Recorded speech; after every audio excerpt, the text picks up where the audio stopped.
Hi guys, welcome to my YouTube channel.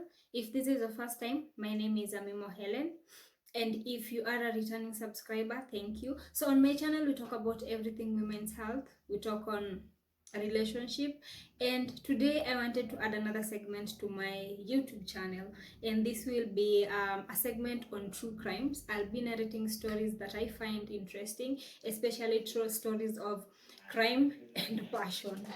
The motivation behind it, I'll tell you someday. So today I want to talk on a story that was a media sensation during its time in the 1980s in the United States, and this story has everything. It's a story of love, it's a story of betrayal, it's of revenge, and unfortunately a tragic end. It's the Betty Broderick case. So let's first get to know who Betty was. So Betty was known formally as Elizabeth Ann Broderick, and she was born into a family of 6 children. The parents were very strict, and she was raised in a very strict Catholic family with a loving home, all that, yeah. And Betty was raised to aspire to the traditional homemaker, to be the traditional wife, to be the traditional mother. So that is who Betty was. That is the background of Betty and what she was raised to do or to become. So in later on in 1969, Betty gets to meet Dan Broderick at some football game in Indiana. So they meet, and at the time, Dan Broderick was studying medicine. So they get to talk, and Betty is immediately smitten. He falls in love with Dan, and 4 years later, in 1969, they get married. So after they get married, Dan Broderick decides to pursue another degree. He decides to pursue law. So they are a young couple, a married couple. They're having babies, and Dan Broderick is now pursuing 2 degrees. He's doing medicine, and now he's doing law. So you get that when Dan Broderick has to study, he has medicine and he has law. The two that you know are demanding. He is kind of short on doing other activities for his family. So during this time, Betty Broderick decide to support Dan, her husband, and she's doing multiple jobs, and she's doing everything she can to support this family of hers, to support their children, to support her husband. Remember, Betty was taught to aspire to this kind of life, be the traditional wife, do whatever she can for her husband and her children. And honestly, as it is said, Betty typically lived for her husband and her children. So Betty is here doing all this, and Dan is doing his studies, and eventually he gets to graduate with both degrees, and he decides to lean more to law. So as Dan's career takes off, he is well known in the law field. It was so easy for Dan Broderick to overlook the sacrifices that Betty had made for them to get there as a family and for him to get there as an individual, yeah?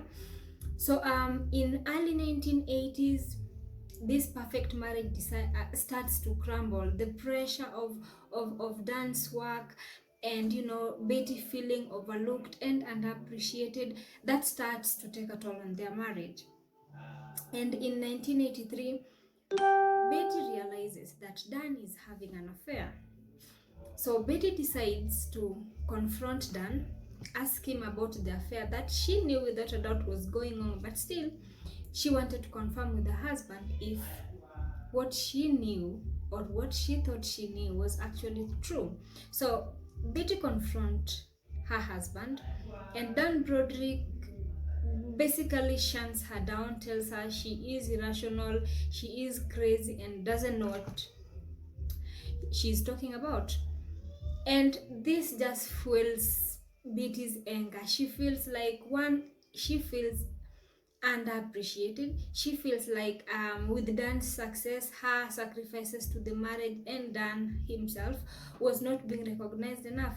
And now Dan was having an affair, and when she asks for an explanation, she gets called crazy. So shortly after this confrontation, I think the marriage, it just crumbles, and Dan decides and Betty decides that they actually need a divorce, and it was best for them as a couple, and it was best for them also, it was best for them as a couple, and it was best for their children. So they decide to get divorced. But as it seems, Betty wasn't content with this, because remember, Betty was taught to aspire to this kind of life. This was literally Betty's world, her husband and her children and the marriage itself. So when this crumbled and it turned into some bitter divorce, Betty's frustrations, Betty's anger kept piling up and up and up and up, until one day she said it was enough. So while the divorce proceedings were going on, Betty basically became crazy. She would send threatening messages to Dan and partner from the affair. She was called Linda Colkena, and she was a legal assistant to Dan's firm, I think, and she was much younger than Betty. I think that kept on adding to the anger, I think. So Betty became crazy. She could send threatening messages. Um, Betty could vandalize Dan's properties. There's at one time she drove her car into their home. Dan and Linda had moved on at some point before their divorce was final. So she would drive her car into their home, So basically, she was crazy. And the divorce, to make matters worse, and as we would expect, considering Dan was a lawyer, considering Dan was well connected in that field, considering Dan had friends in high places. So Linda's behavior after the divorce settlement, after her alimony payments gets reduced, after Dan takes their children away from her, she became erratic, and I mean erratic. She would send them threatening messages, both Linda and Dan. She would vandalize their property. There was one time Linda literally drove her car into their home because they were now staying together. That's Dan and Linda Colkena. So Betty blamed Dan and Linda a lot for the misfortunes that were going on in her life. She felt like after everything she had done to support this man, she was betrayed in the most personal way possible. And just this, I think this kept on fueling to Linda's anger. On November 5th, 1989, Betty reached her breaking point, and she drove to Dan's house in the early hours of that day, and using a key that she had stolen from their daughter's backpack, she accessed Dan's house, and armed with a .38 caliber revolver, she went upstairs to Dan's and Linda's bedroom and shot them both dead. And after doing that, she walked into a police station, confessed, and surrendered. And even then, she wasn't remorseful even one bit. In fact, she said that whatever happened that day was a result of emotional blackmail and manipulation that she had suffered for years while married to Dan Broderick. So just like that, Betty murdered both Dan and Linda on that day with no remorse. And after that, and until today, Betty still maintains that she doesn't feel remorseful one bit, because Dan betrayed her, and Dan had emotionally blackmailed and manipulated her all the years of their marriage. So that was that. So anyway, after that, definitely Linda goes to trial, and funny enough, the first trial,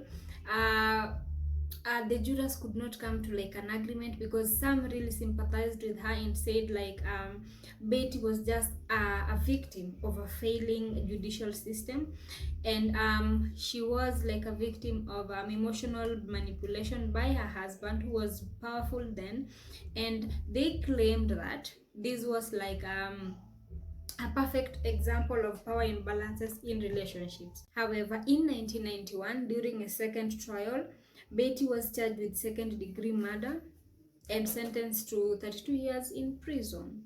Yes, and since then, by the way, she had like multiple parole hearings, which were both denied because of her little to no remorse about what happened, because Betty maintained that whatever happened, her murdering her ex-husband and the then girlfriend slash wife, she maintained that was a result of years of being manipulated by the husband. So I think up to now, Betty has served 3 decades in prison, if I'm not wrong, and maybe she has 1 more year to go because all her parole hearings were denied. So yeah, I think that's bring me to the end of this Betty Broderick story. It was a little intense because we see these things happening. No, not the killing part definitely, but the like the situation of the whole thing, and how like there is a power imbalance in marriages and like relationship, where one partner is so successful in a field and the other one has little to no to nothing in their name. So anyway, like I want you to tell me from like this story, yeah? Do you think like Betty was just like a victim of her powerful husband and a victim of a failing judicial system at that time, or was she simply just a cold-blooded killer? What do you think? Because this story, I think, brought like so much argument around the topic on the relationship of gender roles and career and the balances that should be there in marriages, because till date and even then Betty maintained that Dan had emotionally manipulated her on several accounts, which aren't clear how, but she said that was what pushed her to her limits. So I really want to know, what do you think? Do you think Betty was just a victim, like she did this impulsively because of maybe the trauma that she had stored in her for so long? I don't know, what do you think? So if you've gotten to this point, please spare a moment and tell me your thoughts. And thank you for watching this video, and thank you for being on my channel. Don't forget to subscribe, don't forget to like, don't forget to commenting and share if this type of content is something that you resonate with and something that you'd like to see more. So I guess I'll be seeing you on my next video. So thank you so much, and until then, bye.